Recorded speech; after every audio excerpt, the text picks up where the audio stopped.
의 말씀은 로마서 5장 12절에서 17절까지 봉독해 드립니다. 이러므로 한 사람으로 말미암아 죄가 세상에 들어오고 죄로 말미암아 사망이 왔나니 이와 같이 모든 사람이 죄를 지었으므로 사망이 모든 사람에게 이르렀느니라. 죄가 율법 있기 전에도 세상에 있었으나 율법이 없었을 때에는 죄를 죄로 여기지 아니하느니라. 그러나 아담으로부터 모세까지 아담의 범죄와 같은 죄를 짓지 아니한 자들 위에도 사망이 왕노릇하였나니 아담은 오실 자의 표상이라. 그러나 이 은사는 그 범죄와 같지 아니하니 곧 한 사람의 범죄를 인하여 많은 사람이 죽었은즉 더욱 하나님의 은혜와 또는 한 사람 예수 그리스도의 은혜로 말미암은 선물이 많은 사람에게 넘쳤으리라. 또 이 선물은 범죄한 한 사람으로 말미암은 것과 같지 아니하니 심판은 한 사람을 인하여 정죄에 이르렀으나 은사는 많은 범죄를 인하여 의롭다 하심에 이름이니라. 한 사람의 범죄를 인하여 사망이 그 한 사람으로 말미암아 왕노릇하였은즉 더욱 은혜와 의의 선물을 넘치게 받는 자들이 한 분 예수 그리스도로 말미암아 생명 안에서 왕노릇하리로다. 로마서 5장은 구원의 확신이 그 주제입니다. 우리가 구원의 확신이라 그러면 여러분들 시중에서 많이 들으신 얘기겠습니다만 내가 이제 구원 얻은 걸 확인하는 그런 1차적으로는 그런 것입니다. 그러나 한국교회에서 구원의 확신이라는 것은 내가 죄인이었다가 이제 하나님의 자녀가 됐다. 이런 식으로 보통 초점이 모아져 있지, 내가 얻은 구원이 얼마나 안전한 것인가, 어떻게 실패되지 않는 최종적인 것인가 하는 차원에서의 확신은 조금 소홀하지 않은가 하는 생각이 듭니다. 그래서 로마서 5장에서 얘기하는 구원의 확신은 어떤 식이냐면, 우리가 신앙생활을 하다가 이런 걸로 내가 신앙생활을 해갖고 되겠는가, 이래도 계속 하나님이 나를 사랑하실 것인가, 이 꼴을 가지고도 천국에 가겠는가라는 생각이 들 때마다 네가 언제 어떤 모습일 때 구원을 받았는가를 상기해 보라는 것입니다. 우리가 아직 죄인 되었을 때 구원 얻었고, 우리가 아무 조건과 자격을 갖추지 못했을 때 오직 하나님의 은혜와 사랑으로 얻은 구원입니다. 왜 그것이 이제 와서 취소되겠는가? 우리에게 아무런 자격도 조건도 없을 때 하나님이 그의 사랑과 은혜와 그리고 그의 의지로 시작하신 것이니 하나님이 변덕을 부리시지 않는 한 그 구원이 왜 취소되겠는가? 이것이 구원의 확신이죠. 그런데 그렇게 본다 할지라도 오늘 우리가 읽은 로마서 5장 12절 이하에서 끝절까지 이르는 내용은 조금 도련한 것 같지 않습니까? 구원의 확신을 얘기하다가 왜 갑자기 아담의 원죄와 그로 말미암는 인간에게 이런 사망을 얘기해야만 되는가? 그리고 14절에 있는 바와 같이 아담이 어떻게 오실 자의 표상이 되는가 하는 의문이 우리에게 남습니다. 여기엔 이런 깊은 이유가 있습니다. 지금 로마서 5장이 다루고 있는 구원의 확신 중에는 하나님께서 어떻게 은혜를 베푸셨고, 어떻게 우리를 사랑하셨고, 어떻게 그의 계획과 의지와 신실하신 성품을 근거로 하여 우리를 구원하셨고 최종적인 영광의 자리에 도달하시고야 말 것인가만 있는 것이 아니라 구원 자체에 대한 하나님의 방법이 이 구원이 취소될 수 없는 것을 증거하는 면이 있는 것입니다. 그건 뭐냐면 5장 10절 말씀에 나타난 바와 같은 것입니다.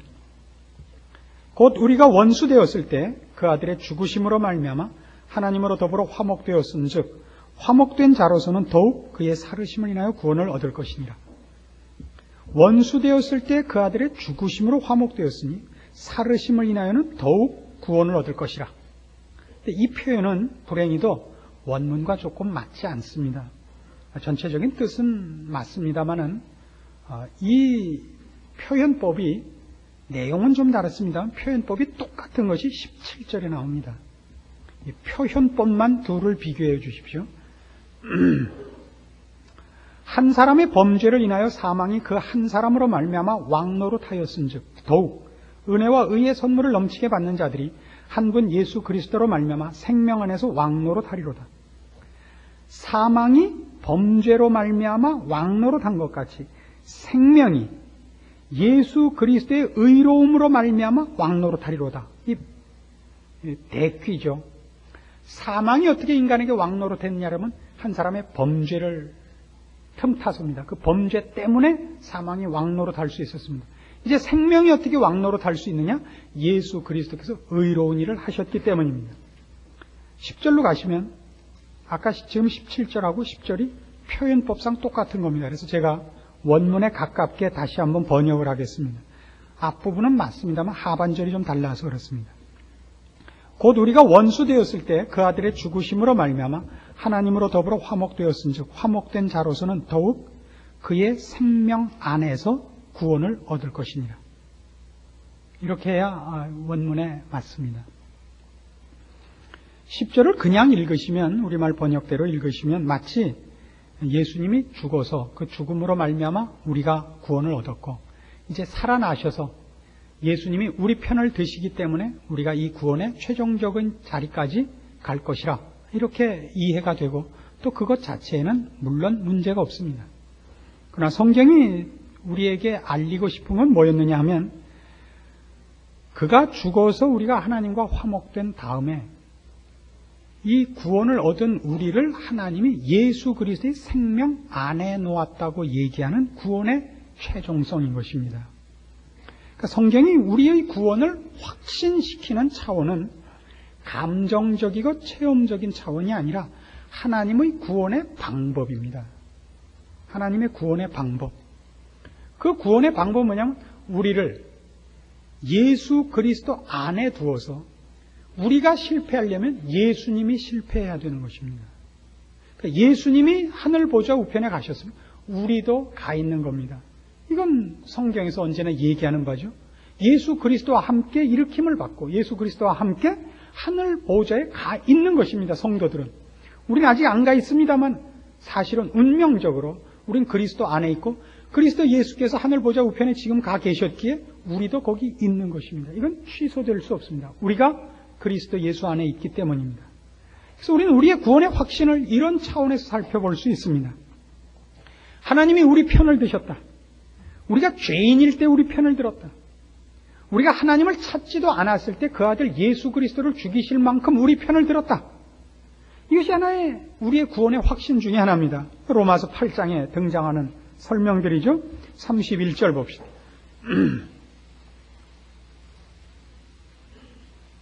그런즉 이 일에 대하여 우리가 무슨 말하리요? 만일 하나님이 우리를 위하시면 누가 우리를 대적하리요?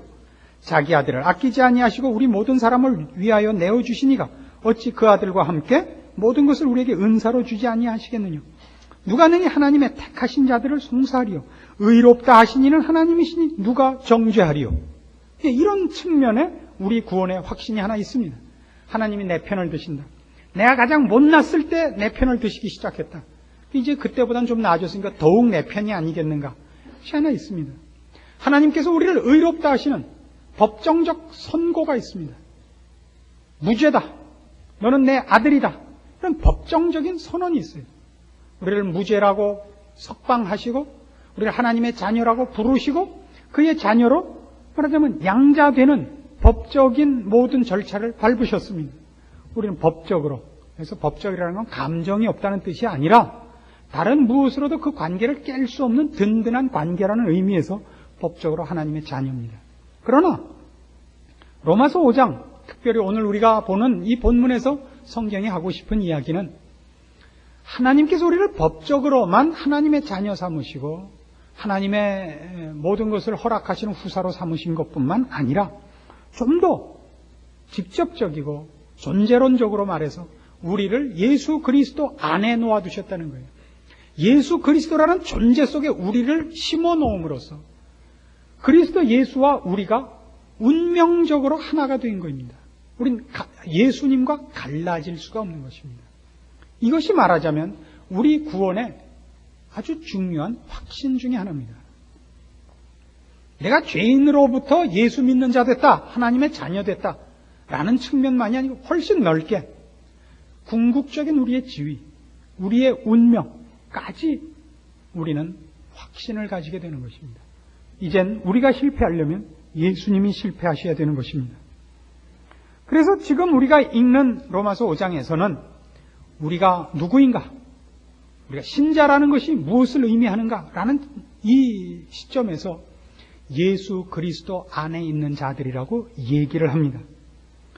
이것은 말하자면 뒤집어서 얘기할 때 예수를 믿기 전에, 하나님의 자녀가 되기 전에는 예수님 밖에 있었다는 얘기가 됩니다. 그럼 예수님 밖에 있을 때는 어디에 있었느냐? 그리고 그때는 도대체 어떤 상태였느냐를 설명하려면 우리는 아담 얘기를 할 수밖에 없습니다. 예수 그리스도 안에 있기 전에 어디 있었느냐? 그러면 아담 안에 있었던 것이 인류의 현실입니다. 그러나 인간들은 아담 안에 있었던 인류를 이해하지 못합니다. 그래서 우리가 지금 이해해야 되는 것은 우리에게 문제되는 것과 필요한 것을 이해하기 위해서 아담에게 있었던 일, 우리의 인류의 선조인 아담에게 있었던 일과 우리와 아담과의 관계를 알아야 됩니다. 그래서 오늘 본문 12절 이하에 아담 얘기가 등장을 하는 것입니다. 아담은 우리 모든 인류의 시조입니다. 그리고 그가 범죄해서 사망이 인류에게 침입해 들어올 수 있었습니다. 12절 말씀입니다. 이러므로 한 사람으로 말미암아 죄가 세상에 들어오고 죄로 말미암아 사망이 왔나니 이와 같이 모든 사람이 죄를 지었으므로 사망이 모든 사람에게 이르렀느니라. 모든 인류는 아담의 후손입니다.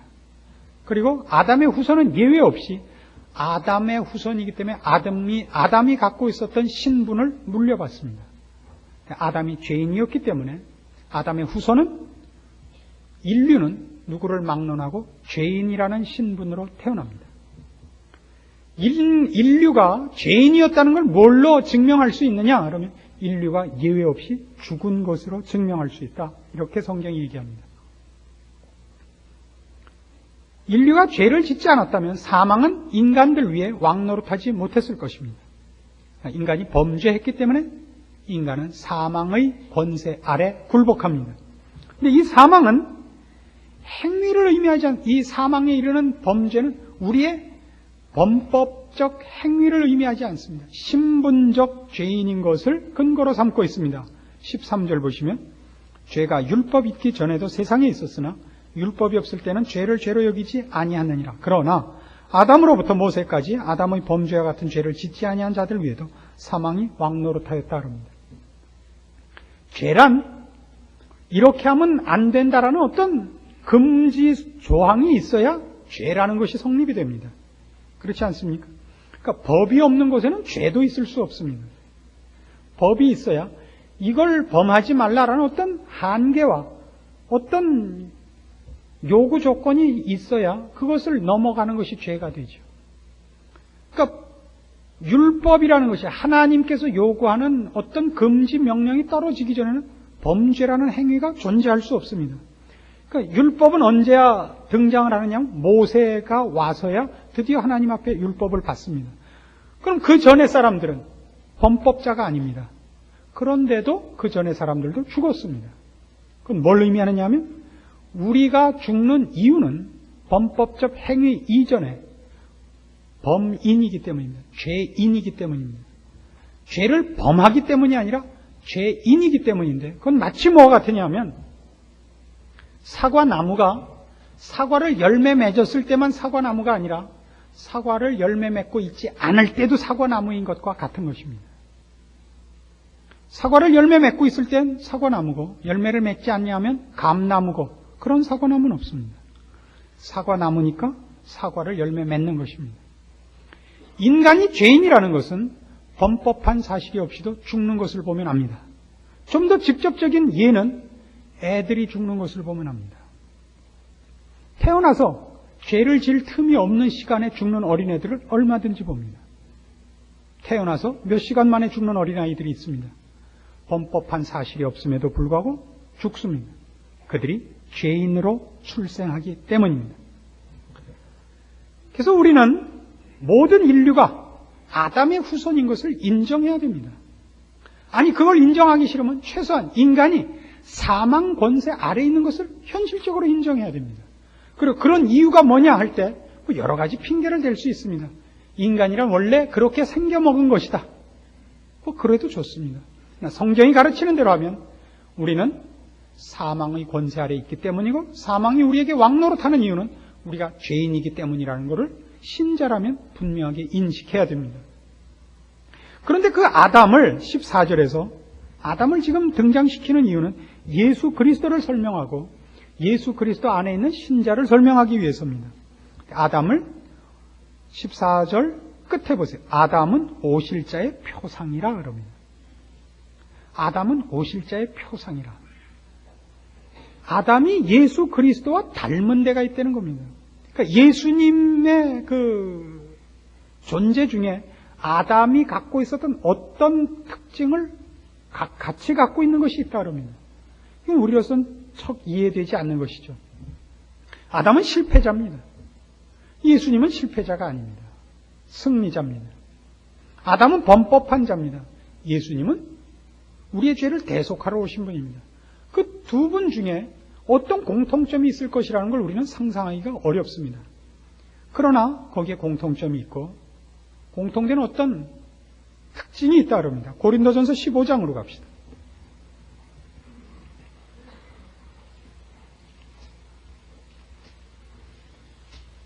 (45절입니다)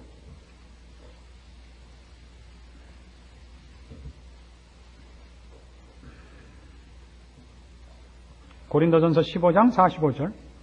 기록된 바 첫사람 아담은 산 영이 되었다 함과 같이 마지막 아담은 살려주는 영이 되었나니, 그러나 먼저는 신령한 자가 아니요 육 있는 자요 그 다음에 신령한 자니라. 첫사람은 땅에서 났으니 흙에 속한 자이거니와 둘째 사람은 하늘에서 나셨느니라.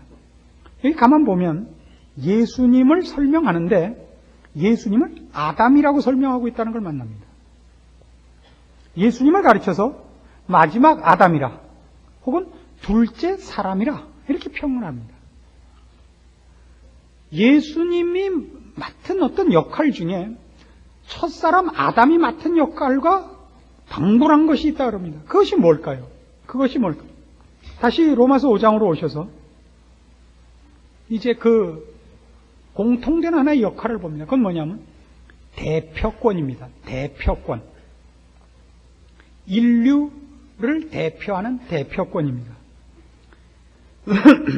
12절을 다시 보시면 아담을 어떤 차원에서 도입하고 있냐면 한 사람으로 말미암아 죄가 세상에 들어왔대요. 한 사람. 모두가 각자 죄를 지어서 죄인이 된 것이 아니라 아담이 죄를 짓자 그 후손은 몽땅 죄인이 됐어요. 왜? 아담이 대표자이기 때문에. 15절로 갑시다. 이 대표권을 어떻게 적용시키나 봅시다.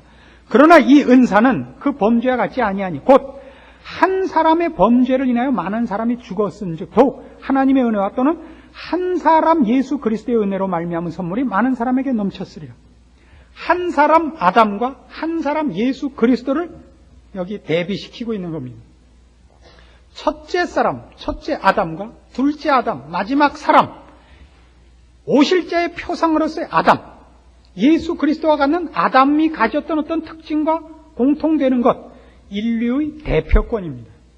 그래서 아담의 범죄가 아담의 후손에게 미친 것과 같이 이제 예수 그리스도에게 일어났던 일이 그에게서 얻어진 승리가 그의 후손들에게 적용될 것이라 하는 것이 대표 원리입니다.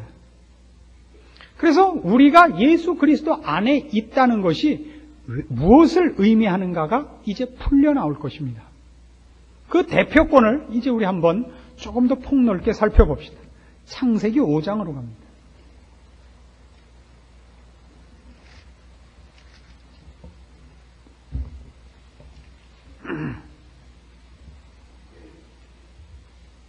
창세기 5장 1절입니다. 아담 자손의 계보가 이러하니라. 하나님이 사람을 창조하실 때 하나님의 형상대로 지으시되 남자와 여자를 창조하셨고 그들이 창조되던 날에 하나님이 그들에게 복을 주시고 그들의 이름을 사람이라 일컬으셨더라. 그리고 아담부터 노아에 이르는 아담 자손의 족보가 나옵니다. 평균 900세 이상을 삽니다.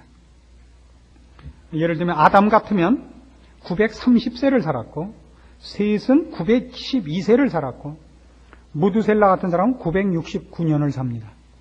그래서 모든 사람이 이 창세기 5장을 읽고 나면 매우 부러워해요. 지금은 그 10분의 1도 잘 못 살거든요. 그렇잖아요? 이야, 900살이나 살았다. 이건 넌센스입니다. 왜냐하면 창세기 5장의 기록의 목적은 죽었다는 겁니다. 창세기 5장의 공통점은 이겁니다. 죽었더라, 죽었더라, 죽었더라예요. 내가 이 열매를 먹으면 정령 죽으리라 한 약속대로 아담이 범죄하자 아담과 그의 후손은 아담 자손의 족보란 말이에요. 그 족보는 죽고 죽는 것입니다. 그러나 이제 신약에 들어오면 마태복음 1장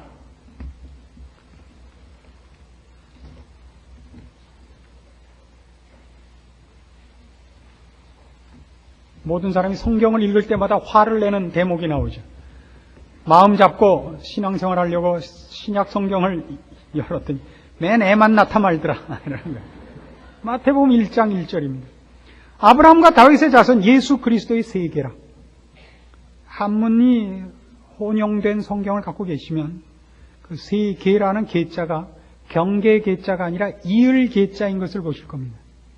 그래서 이것은 아브라함과 다윗의 자손 예수 그리스도의 족보라라는 뜻입니다.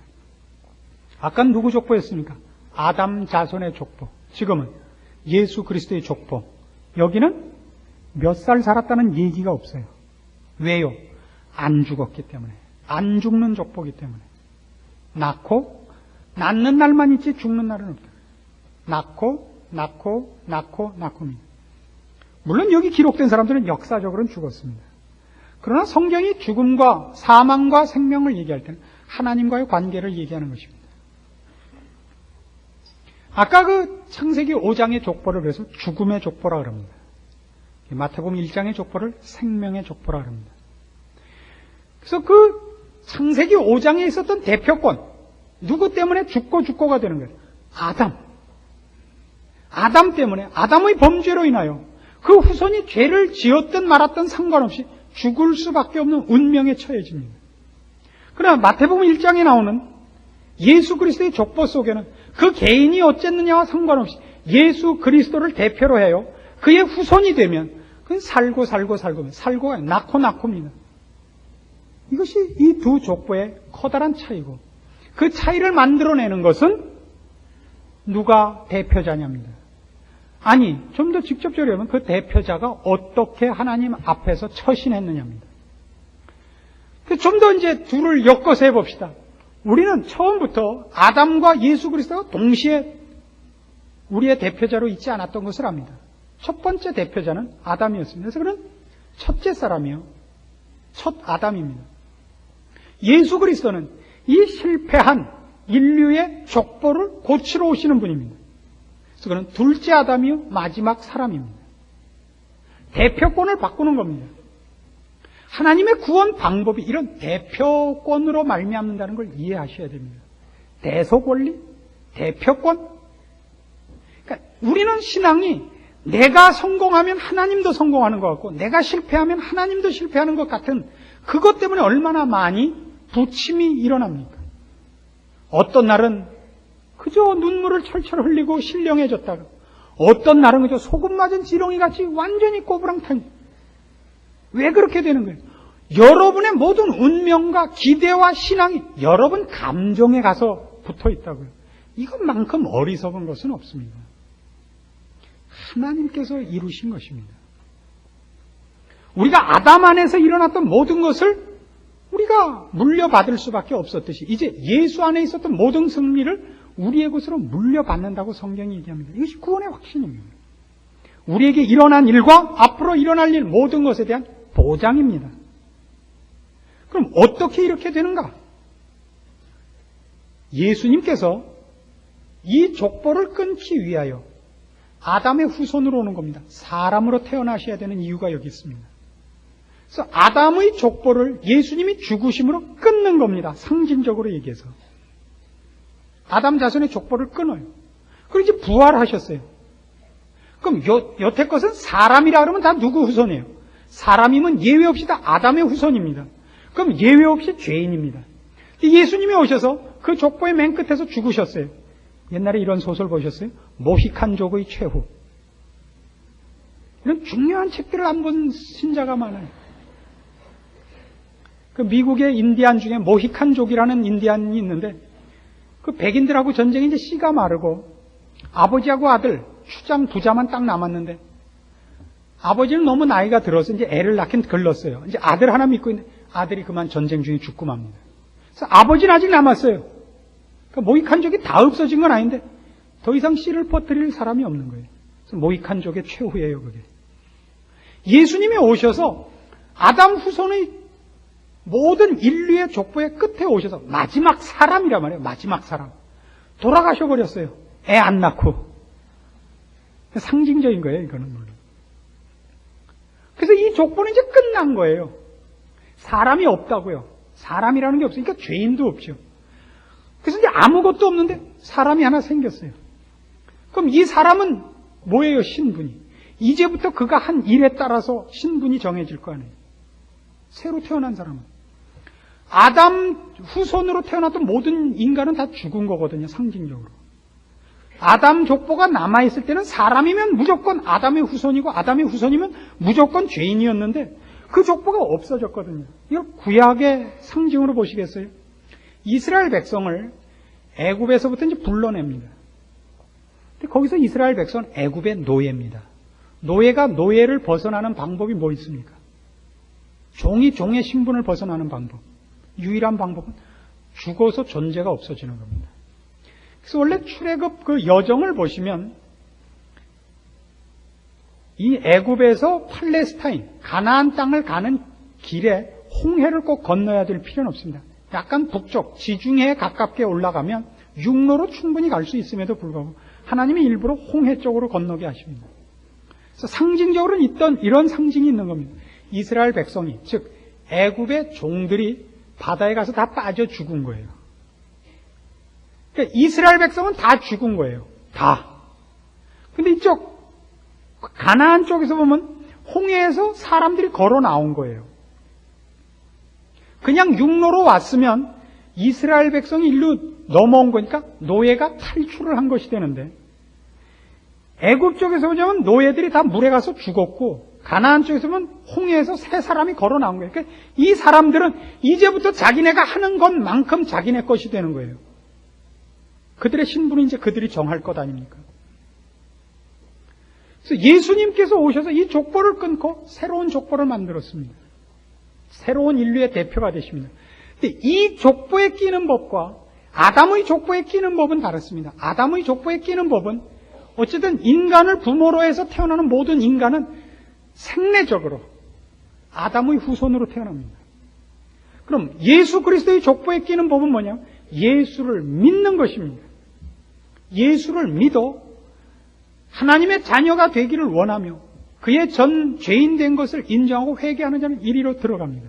그는 아담의 족보에선 죽고 예수 그리스도의 족보에서 새로 태어납니다. 이것이 성경이 얘기하는 예수님께서 오셔서 하신 일의 실상입니다. 우리는 이런 경험을 여러 군데 우리 생애 속에 갖고 있습니다. 만일 우리가 1930년대에 이 나라에 태어났다면 우리는 예외 없이 일본 사람들의 노예입니다. 내가 일본 사람한테 지지 않았고 내가 나라를 팔아먹지 않았어도 우리는 일본 사람들한테 속국이 된 부모를 갖고 태어난 것 때문에 우리도 그 신분으로 태어납니다. 그러나 1945년 이후에 태어나면 우리는 우리가 독립전쟁을 하지도 않았고 우리가 무슨 독립운동을 한 것도 아니고 내가 일본 사람을 일일이 만나서 때려 엎은 것도 아님에도 불구하고 자유인으로 태어납니다. 대표 원리라 그럽니다. 저는 개인적으로 생각할 때 제가 목사로서는 얼마나 자격이 있나 모르겠습니다만 한 가정의 남편으로서는 이만하면 꽤 평균 이상이 되지 않는가 이런 생각을 하고 있습니다. 근데 늘 제 마음속에 떠나지 않는 하나의 걱정거리와 그 숙제가 있었습니다. 왜 내가 괜찮은 사람이라고 생각하는데도 불구하고 우리 가정이 이렇게 어려운가? 이 생각이었습니다. 내가 뭘 잘못해서 그런가 그러다 어느 날 알았죠. 장씨 마누라를 얻은 것이 그 죄다. 그런 것을 이제 알게 됐습니다. 이건 아주 놀라운 신앙적인 개안이요. 속 깊은 깨우침이었습니다. 이걸 알게 한 몇몇 도움을 준 분들이 있는데 제일 큰 도움을 준 분이 우리 같이 동역하는 이대원 목사님이셨습니다. 이대원 목사님이 아침도 못 드시고 교회를 나오는 때가 허다하고 와서 자기도 모르게 그 넘치는 신앙 인격에도 불구하고 가끔 한숨을 쉬는 때가 있어서 어느 날 술 한잔 사고 살살 물어봤더니 부인이 장씨더라 이겁니다.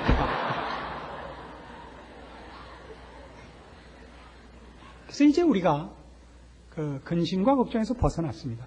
이건 우리 아내의 책임이 아니라 그들의 선조 탓 아니냐.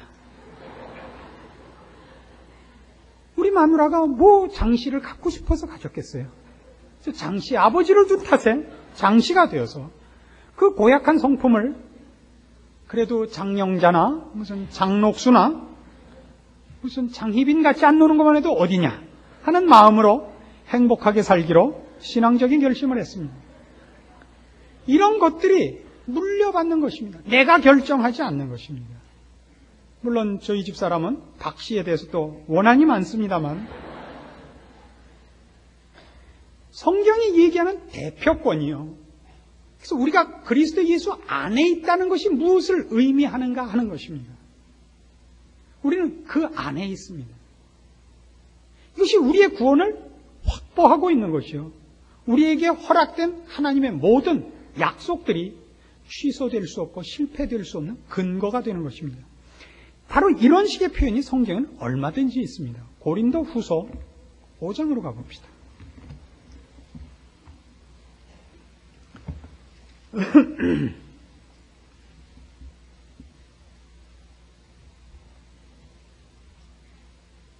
고린도 후서 5장 15절입니다. 저가 모든 사람을 대신하여 죽으시면 산자들로 하여금 다시는 저희 자신을 위하여 살지 않고 오직 저희를 대신하여 죽었다가 다시 사신 자를 위하여 살게 하려 함이니라. 그러므로 우리가 이제부터는 아무 사람도 육체대로 알지 아니하노라.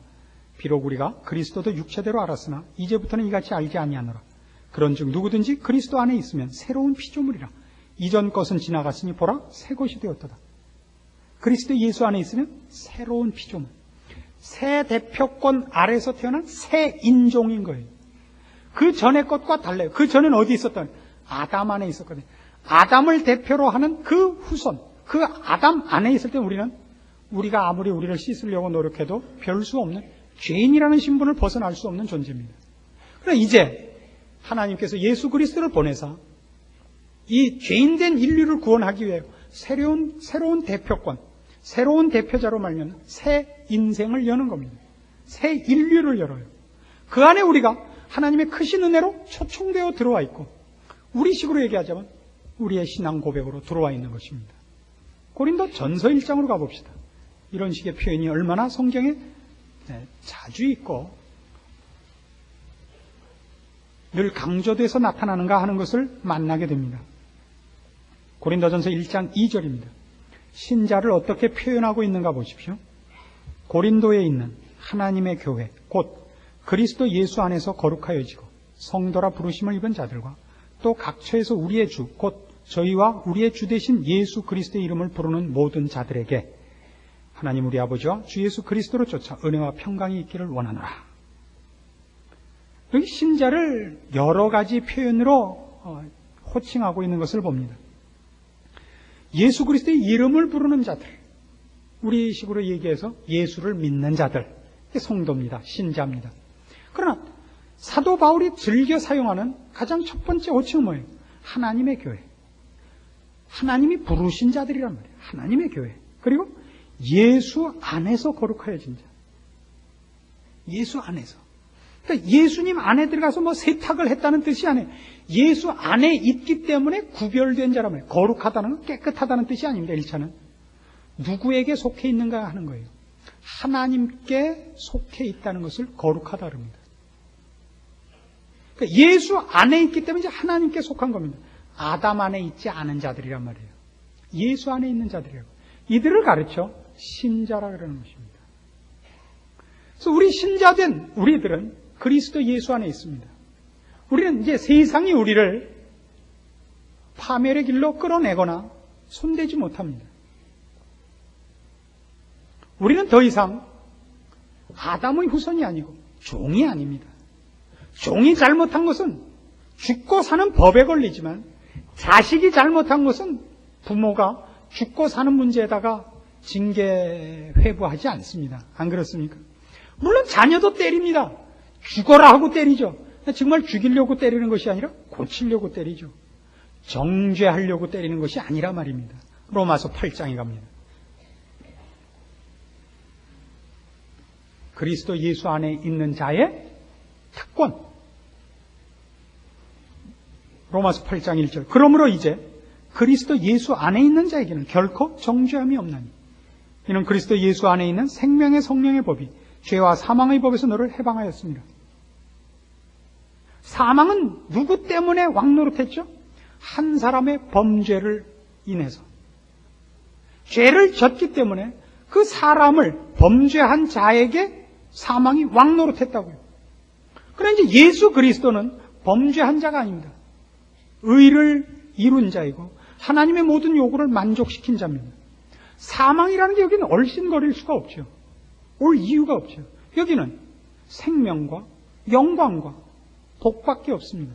그래서 그리스도 예수 안에 있는 자에게는 정죄함이 없고 생명과 성령의 법만 있지 죄와 사망의 법은 그 안에 없습니다. 우리가 우리 자식들을 대하는 것과 같습니다. 자식을 죽일까 말까를 생각하는 일이란 없습니다. 천하 없는 짓을 했어도 자식을 죽일까 말까, 버릴까 말까 이런 생각은 안 하는 법입니다. 그리스도 예수 안에 있는 자에는 결코 정죄함이 없습니다. 이게 우리라는 걸 아십니까? 그리고 그것을 다른 표현으로 그리스도 예수 안에 있기 때문에 그런 겁니다. 그리스도 예수 안에 있습니다. 이것이 성경이 약속하는 신자들의 현주소입니다. 그리고 여러분이 바로 이 안에 있기 때문에 여러분은 영광된 나라에 하나님께서 우리를 위하여 준비하신 나라에 우리를 위하여 준비하신 모든 생명과 진리와 영광된 장소에 가고야 말 것입니다. 이것이 구원의 확신입니다. 하나님께서 우리를 위하여 하신 일이 무엇인가를 제대로 아는 것, 그 안에 약속된 모든 것들과 그 약속이 어떻게 튼튼하게 보장되어 있는가를 아는 것. 그래서 여러분의 모자람과 세상의 위협과 시험에도 불구하고 여러분에게 일어난 것이 취소될 수 없고 변경될 수 없고 하나님을 만날 준비 이외에 다른 것을 하는 것은 어리석은 것이라는 걸 깨닫는 것. 이게 구원의 확신입니다. 구원의 확신은 저 마음속에서 회충이 댄스를 하는 게 아닙니다. 가슴속이 끌어오르는 것이 아닙니다. 물론 기쁨 위에 여러분의 감정에 영향을 미치지 않겠습니까? 그러나 보다 냉정한 사실에 근거하셔야 됩니다. 그래서 냉정히 여러분에게 권합니다. 이제부터는 지혜로운 자가 되시고 어리석지 마십시오. 여러분은 선택의 여지 없이 하나님 앞에 가야 됩니다. 영광된 자리에 가야 됩니다. 그때 부끄럽지 않을 준비를 하십시오. 성경이 뭐라고 우리에게 요구합니까? 그런즉 어리석은 자가 되지 말라. 때가 악하니라. 지혜로운 자가 되고 세월을 아껴서 하나님을 만날 준비를 해야 되고 그 앞에 설 때 부끄러움이 없기 위하여 우리가 이 짧은 인생을 말씀을 따라 믿음 위에 서서 충성되게 우리의 인생을 신자답게 살아야 할 일만 남는 것입니다. 그것이 여러분에게 무겁습니까? 여러분은 아직도 이 성경이 얘기하는 것을 다 이해 못한 것이라고밖에 얘기할 수가 없습니다. 이건 우리에게 자랑스러운 일이요 기쁨입니다. 예수 믿는 기쁨을 여러분 생애 속에서 실제로 경험하시고 하나님이 여러분과 함께 하시고 여러분이 주님 안에 있음을 체험하는 신자들이 다 되기를 권합니다. 기도하십시다. 하나님 아버지 은혜를 감사합니다. 우리가 이 자리에 서 있는 것이 바로 주 안에 있는 것이요 주님이 우리와 함께 하시는 것이요 지금 우리가 주님과 함께 천국 보좌 우편에 앉아 있는 것을 믿습니다. 주를 만나기 위한 준비를 해야 되고 우리에게 허락된 인생 속을 신자답게 살아갈 책임이 있는 것을 인정합니다. 그리고 그것이 우리에게 자랑인 것을 또한 믿습니다. 어리석은 자가 되지 말고 세월을 아낄 수 있고 지혜롭게 신자의 길을 걸어서 우리 하나님 준비하신 자리에 기쁨과 찬송 속에 서게 하시며 영광 중에 주를 만나게 하시옵소서. 짧은 인생임을 기억하고 세상의 유혹과 위협을 극복하고 신자다운 길을 걸어 하나님께서 우리의 생애를 통하여 나타내시는 은혜와 사랑과 구원이 그리고 진리와 생명이 마음껏 이 흑암한 세상 속에 나눠지게 하시고 우리로 열매 맺고 주 앞에 서게 하시옵소서. 예수님의 이름으로 기도합니다. 아멘.